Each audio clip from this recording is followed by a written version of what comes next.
There are still plenty of women who have risen to the top of their game, and their stories, to say the least, are inspirational. I'm joined now by one of those women, Dr. Yvonne Ho. Dr. Ho is the first woman of Asian heritage and the first Victorian woman to be duly qualified as a radiologist and nuclear medicine specialist. She's also an Australia Day ambassador.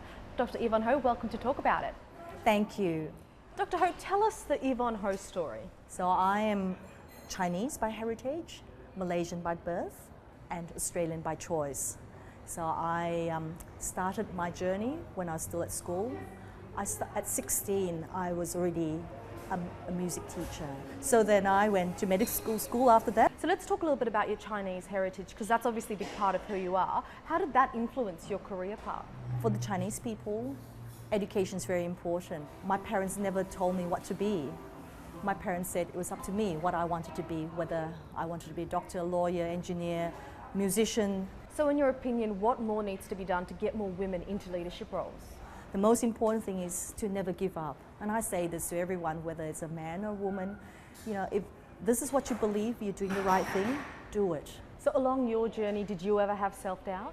Oh yes, all the time. But I don't have self-doubt. There are people who doubt me, but I don't listen to them. One of the challenges many career women face is, of course, striking that work-life balance. How have you managed to do it? Have a supportive team and you'd be able to go forward. And that's how I've done it. Dr. Ho, who inspires you?